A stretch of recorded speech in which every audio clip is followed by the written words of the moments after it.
Hello guys, this is Octavius with North American Archery. Thank you so much for tuning into this video. In this video, I want to talk to you about traditional bow hunting.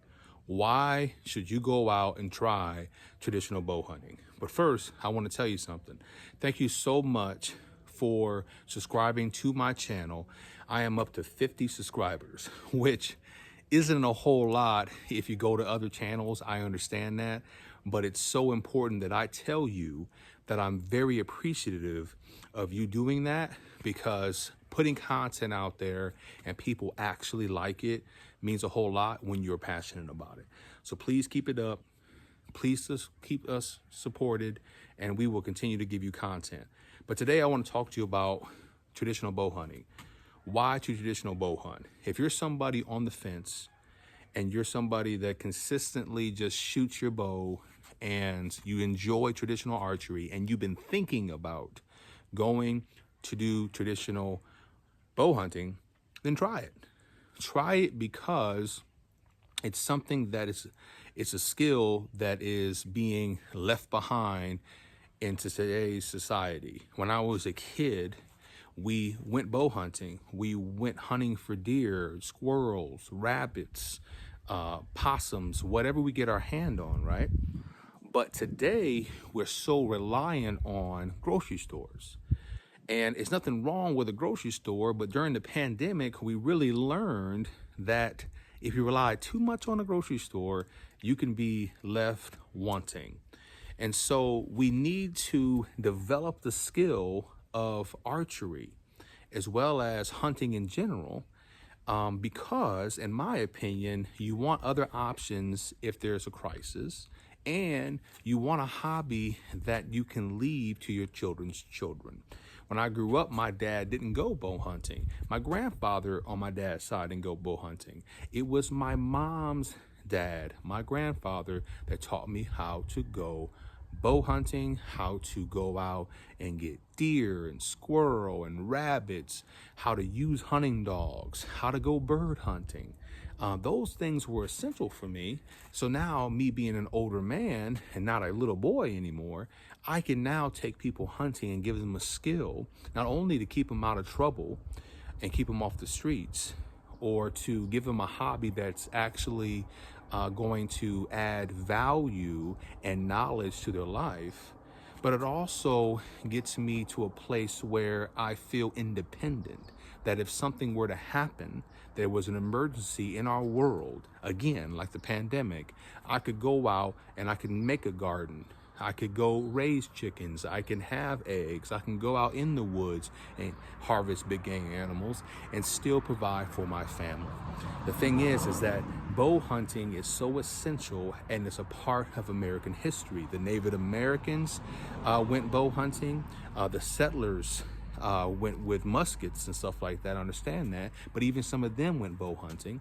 And in the early 1900s, we see bow hunting come back by Howard Hill and Fred Bear and others, John Schultz, bringing bow hunting back to the surface so that we would actually have seasons and we could actually go out and use our traditional equipment, where everybody in the early 1900s to mid 1900s was using shotguns and rifles.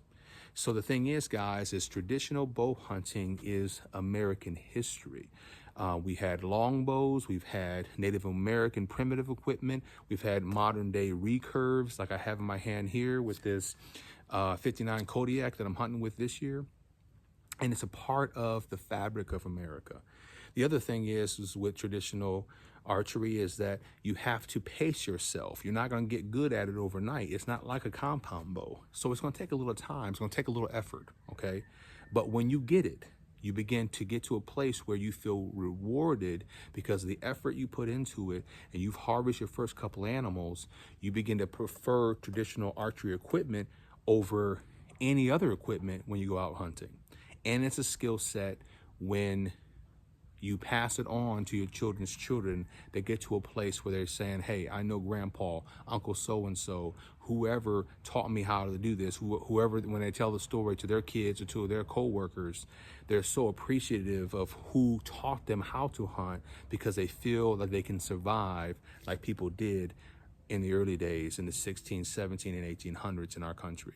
And so the thing is, guys, if you are a patriot, if you're somebody that is an American through and through, or you live in a different country and you are very patriotic, one of the things is that if you trace back your roots in the early part of your country, people were using traditional equipment.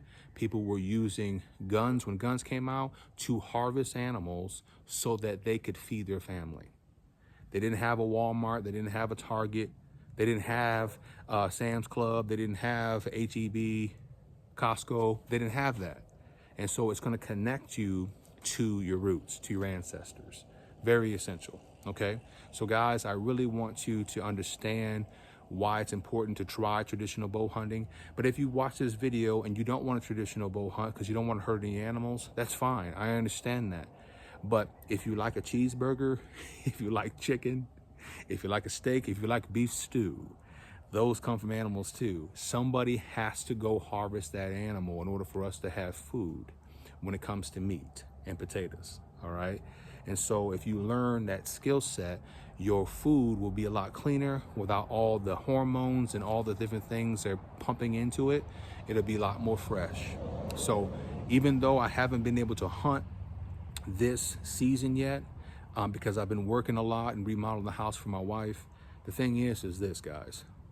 When I go out, I'm gonna put more deer in the freezer this deer season, and I have deer in the freezer right now, and I have a stockpile of it. That way, I always have meat in the freezer no matter what happens in the world.